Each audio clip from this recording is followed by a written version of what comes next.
What's up? Today we're going to talk about copyright and fair use on YouTube. It's a total mess. I'm going to tell you what fair use is. I'm going to tell you how to get around all the stupid takedown notices.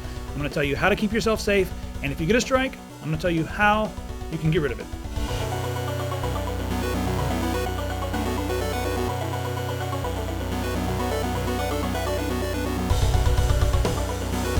Here's the question. It's from Nerd Help Desk. He's one of our friends.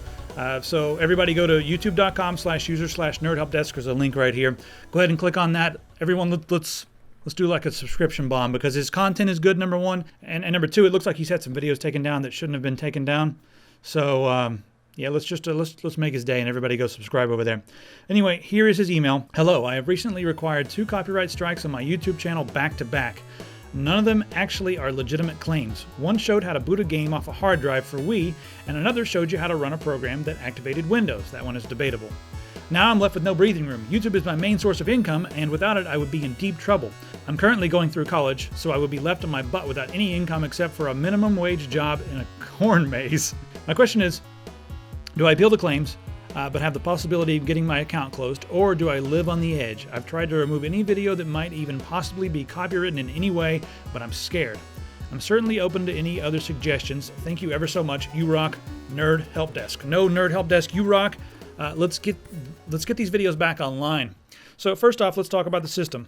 Now, YouTube has created a content ID system, and what that is that's sort of a ridiculous system that is not good for you. It really is not good for fair use at all. And the reason they did this was because there are so many companies out there, the big publishers. I'm talking like Sony and BMI and, the record companies and all that.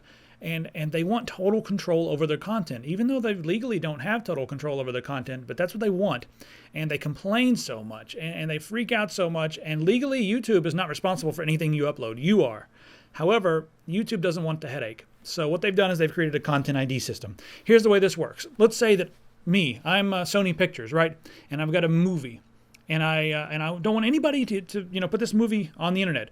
Well, it would take thousands and thousands of people all day, every day, sitting and looking at all the videos that are uploaded to make sure that Sony video is not being uploaded by anybody. So what Sony does is they give a copy of that to YouTube. YouTube takes it, scans it in, puts it in a database. They have hundreds of thousands of hours of music and videos and files and all kinds of things in this database. And every time you or I upload something, YouTube takes our video and puts it against the content in the database. It looks at the frames and the audio track and everything, and it sees if anything matches up. If anything does match up, they don't even look at your video. They take it down because they're being safe. They'd rather be safe than sorry. Unfortunately, our videos might have been fair use, and then we have to fight. So the system is kind of reversed in this way. That's the way America's going, all the systems are reversing, and now it's guilty until proven innocent. Well, that's exactly what the Content ID system is. Guilty until proven innocent. If the Content ID system were human, it would require 36,000 people to watch 36,000 monitors all day, every day. So that's really what's going on there, and it's all computerized, and it's a mess. Now, if one of your pieces of content gets taken down, and it was fair use, well, you can do some stuff about that. But first, let's talk about what fair use is and just see if your content did qualify for fair use, because maybe it did. Who knows? Now, fair use is a gray area, but there is a clause, section 107 in the first chapter of the copyright law. Now, fair use, there's a lot of gray areas in fair use. However, there are several different areas that are seen in a favorable light as far as the copyright law is concerned. And those are, if you're using the original piece to comment or criticize, that's always good, like doing a review or something. To do some reporting, journalistic uses, that's all good. Research, and also using that content to teach. Those are all good. And then there are 4 key questions that are a part of the copyright, that are part of the fair use clause that we really need to ask ourselves about the content. The first thing we should talk about is, how are you using the work? Are you creating something entirely new? Are you transforming it into a piece that, has your own voice in it? Or are you using it to educate or teach, all those things? That really needs to be taken into account. And listen, you can monetize this. That's totally cool. Some people say hey, listen, if you're making money on the copywritten stuff, in fact, a lot of copyright holders think that if you take even just a little piece of something of theirs and make any money on it, put any ads on it, monetize it in any way, that it is infringement. And it is not infringement. You don't even have to credit them. I mean, you should credit them, but you technically do not have to as long as you are abiding by the fair use clause. Number 2, If you're using fictional material or something that already is creative, that's a little bit more difficult. Like if you're taking scenes from Finding Nemo and stuff, yeah, you can still get away with fair use, but that's already creative in the first place.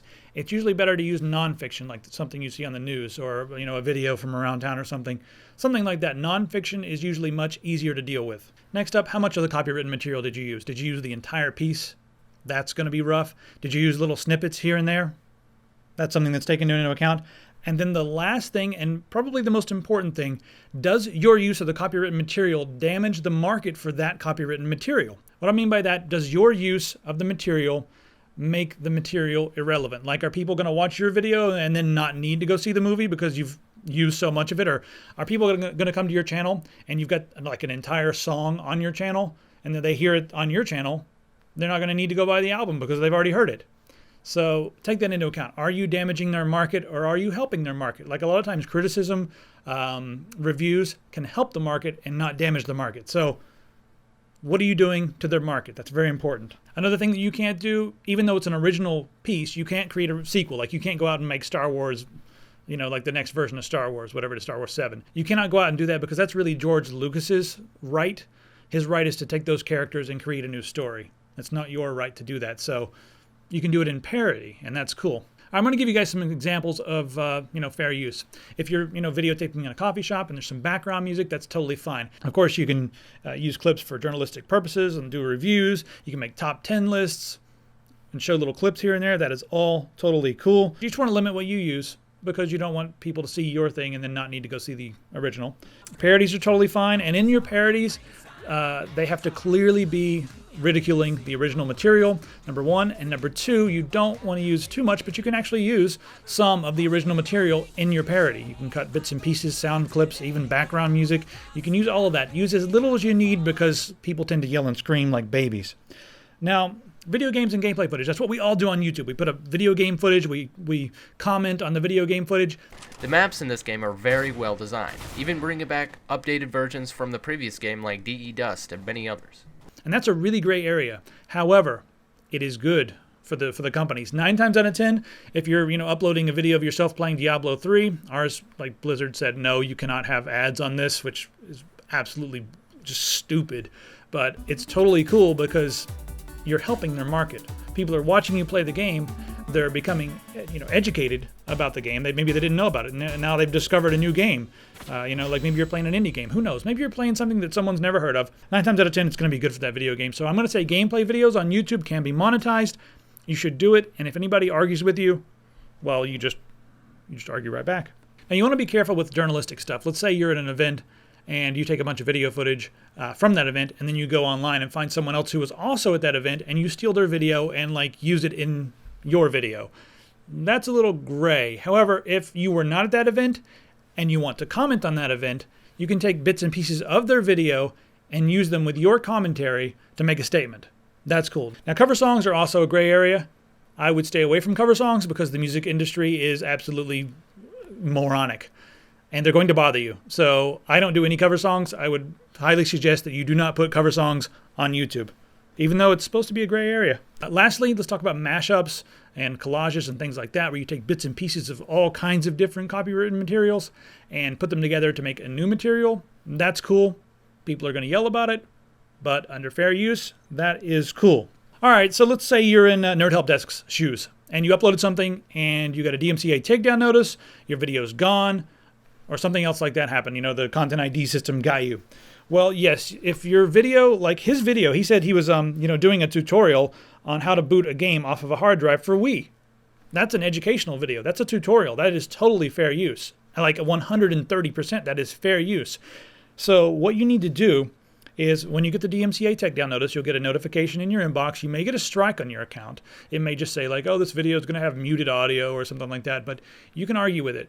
So what in that, there'll be like a form where you can click, and it'll take you to like a YouTube page where you can submit your counterclaim. In addition, you really want to mention those 4 things that I was talking about that are part of the fair use clause, section 107 of the copyright law.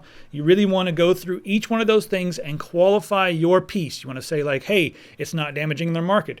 You know, hey, the purpose for using this was journalistic or review or whatever. And the nature of the use was this. And I used this much. And people are still going to need to see the original piece because of this.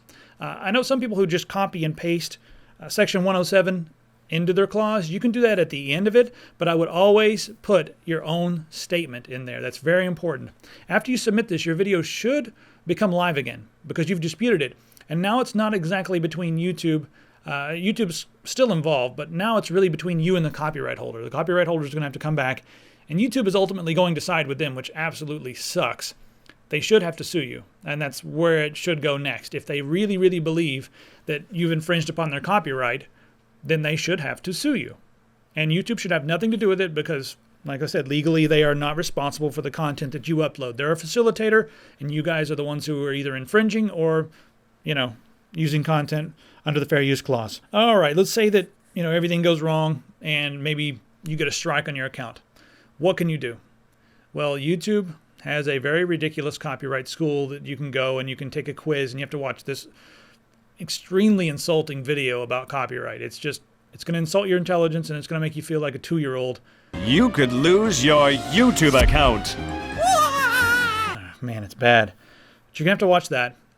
And then you're going to have to, answer their little questionnaire. And if you pass that test, you've passed copyright school and you're a better person.